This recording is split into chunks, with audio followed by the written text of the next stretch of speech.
I bullishly believed that lifting weights was the only way you could build a jacked body when I first started out with my fitness journey. Well, after spending a decent chunk of my early 20s on lifting weights, my body was possibly in the worst shape it's ever been. So much so that my body felt it was screaming at the night. So over time, a question arose. Can I still build muscle without it inhibiting this ability for me to be a freakishly specimen that could compete, for example, with athletes? The answer is yes. So today I will be revealing the number one secret that has helped me build enough strength, size, and skill you ever need in the world by ditching the gym in the last 5.5 years. Now there is something you need to know about building strength and building muscle, because there is a difference. Strength is your capacity to overcome a resistance by applying force. So let's say that the resistance is a barbell of 60 kg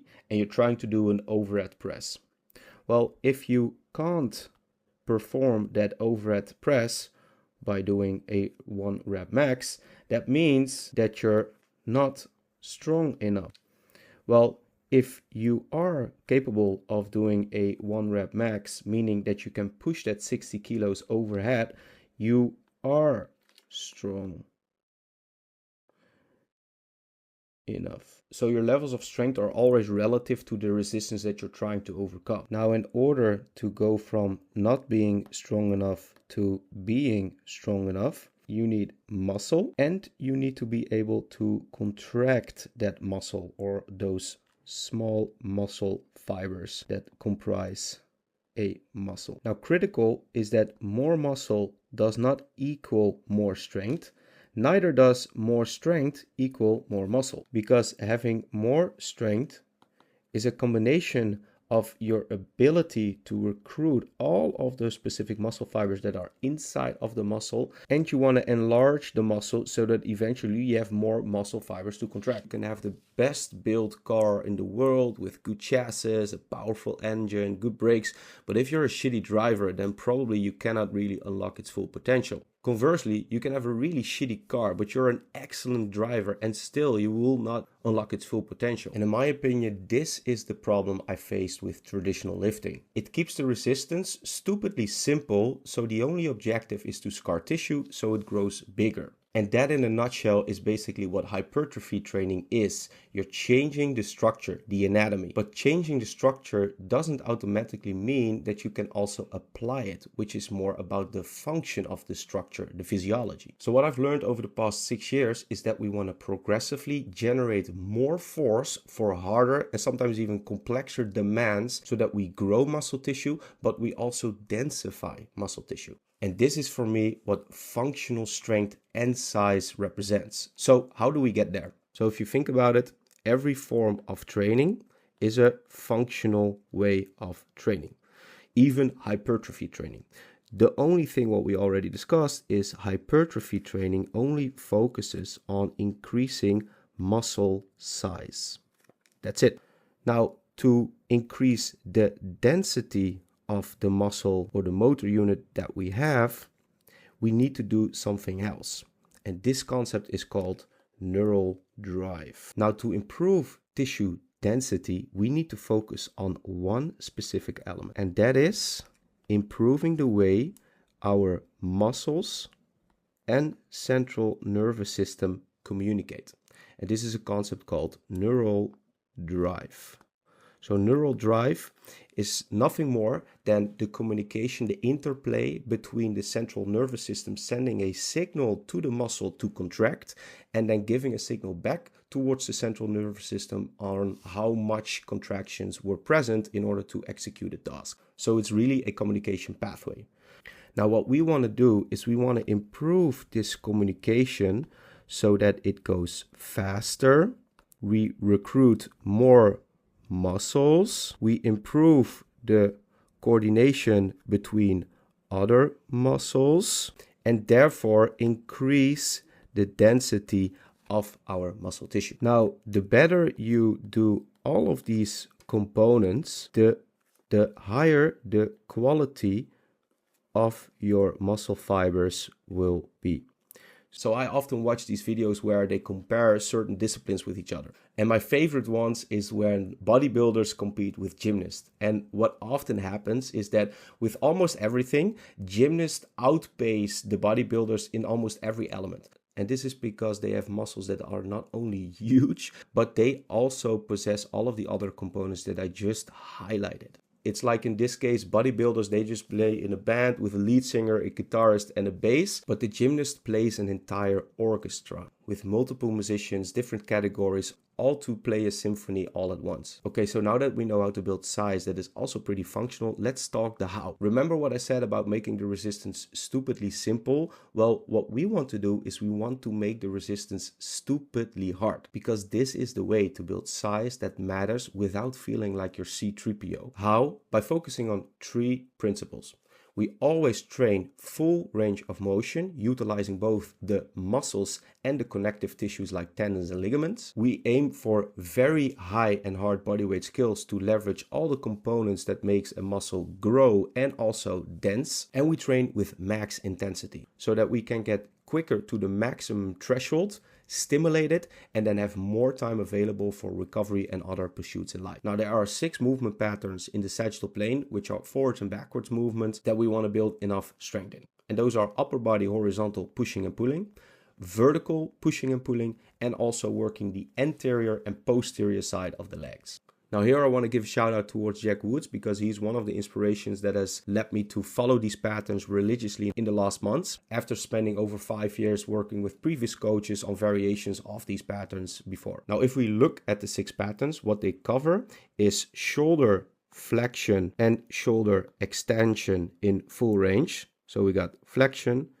extension, and this also goes for the legs, where we got flexion and extension. Now the 6 skills that you want to strive for in these patterns are the planche push-up, the front lever pull, where I like to use a back lever variation as well, the handstand push-up, the one arm chin-up, a one leg split squat with 50% of your body weight, and a full Nordic curl. Now to help you get going immediately with these 6 patterns, here's how you get started per pattern. With the planche push-up, you start in a knee push-up, and the goal orientation is that you drive the shoulders further away from the hands, placing yourself in a mechanical disadvantage. This is something you want to do with every session. So when you perform a rep, you lean as far forward as you can, and then you perform a push-up. Now keep in mind that on the eccentric phase, meaning that or when muscles are lengthening, you're a bit stronger. So what you can do is, in this case, you can lean a bit more forwards on the way down, and then once you go back up, you can lean a bit more backwards towards the end. Now with the front lever pull, you want to start with a row variant. This can start from an inclined position towards a more parallel to the ground position until you can lift the knees from the ground. The orientation is that you pull yourself towards the midline of the body. Now what I love to do to make the eccentric or the lengthening portion a bit harder is, once you reach the top position, or when you get the hands close to the waistline, you then fold the back backwards so that your arms are straight, and then you lower yourself. This will place a larger emphasis on the scaps and the lats that are the working muscles or drivers for this movement pattern. And you scale this by eventually eliminating the feet from the ground or placing the feet further away from the trunk. Now with the handstand push-up, the goal orientation is that over time you learn to pour more weight to the shoulders when you're pushing. So when you're starting out, you can start with a pike push-up, putting more weight on the legs, and then with each session you try to pour in more weight into the shoulders. Then you gradually elevate the feet from the ground, which again places more emphasis on the shoulders, until over time you developed so much strength in your shoulders that you can carry your entire body weight. Now with the one arm chin up, the same rule applies as with the handstand push-up. Only this time around, the goal is that we slowly start to shift our weight more towards one arm per session. The goal orientation at start is first learning to pull yourself up with 2 arms.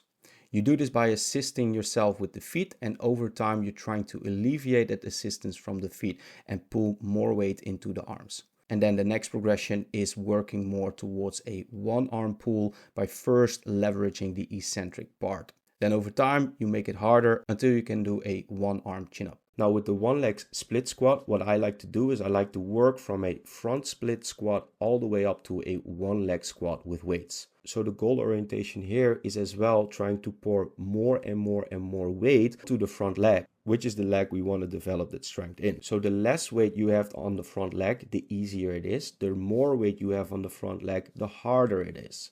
And this is the way to skill the one leg split squat. Now the final movement pattern is the Nordic curl. And the Nordic curl is a beautiful drill to work the posterior chain, mainly the hamstrings, the glutes, a portion of the lower back and the calves. And the goal orientation here is pretty simple. The less support you can give yourself by using the hands when you're folding forwards while maintaining a straight line, the harder it will get. And what you want to do is you want to work all the way until you can perform a full Nordic curl. FYI, I'm also still working on this. So now we have the 6 patterns. We also know that the 6 patterns try to utilize a full range of motion. They also place an emphasis on more components to not only grow muscle tissue, but also densify muscle tissue. And we aim for max intensity training. But not a lot of people know how to do that. So here's what you do. Just like Mike Mentzer approached his bodybuilding by only doing 1 pattern per week, we're going to do the same. You're going to do each of these movement patterns once per week. And what I'm about to tell is going to shock you even more. You're going to perform around 2 to 5 reps for 2 to 3 sets. But Tim, that's stupidly low. Yes, but this is very intentional because the whole idea is that we want to turn up the intensity so that we not enslave ourselves to a more volume and time consuming approach. Because the body doesn't really care about how many reps, sets, sessions you do. It cares about that the maximum threshold is being stimulated so it feels the urgency to adapt. Because if you really think about it, and your normal sessions would take around 60 minutes to complete, but you can reduce that time maybe 50, maybe 60, or sometimes even 70% while yielding similar results as you did before. Isn't that an approach worth trying? Well, I think so, and for me it worked wonders. Now there's one caveat. I gave you the rep ranges and the set ranges. So the goal for you is to use the rep and set ranges as guidelines, but not as rules. You should approach 1 rep as the only repetition, the only set you get to do. This will force you to dial up the intensity, to spend more time under tension, to push your limits even harder so that you can really get towards that maximum threshold as fast as possible. And the reason why this is so effective is because you then have more time for the recovery to take place, which is often where most of the magic happens. Now, these 6 patterns are part of the strength pillar inside of my program, where I also focus on usable flexibility or mobility and rotational spine work. Because in my opinion, these are the 3 pillars that build lasting athleticism with a pain-free body that looks good, feels good, and moves good. Now, this whole system is designed to help you get there without sacrificing your agenda, precious family time, or even things in your career. Now, if you want to know more about the system or get in touch, you can do so in the description below. Now, for the rest, like and subscribe if you want more videos like this. See you in the next one.